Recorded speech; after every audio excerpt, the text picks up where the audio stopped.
কমলা ভাই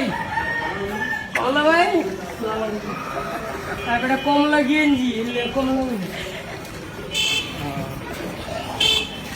এই প্রতিবন্ধী আসতে লাগাই ওরা মনে করেন এই অটো পায়া ওরা যা করে তো একটা হান দেয় বড় বই একবারে ডাইনি বাবু মনে করেন চায় না বুঝেন নাই। সালাম আলাইকুম বাচ্চা ভাবি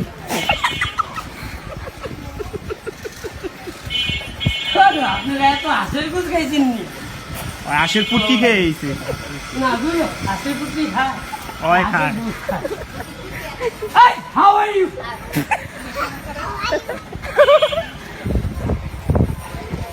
না পাগল না আমি হাওয়ারি উপরে গাড়ি চালাই এই যে হান্দাইলাম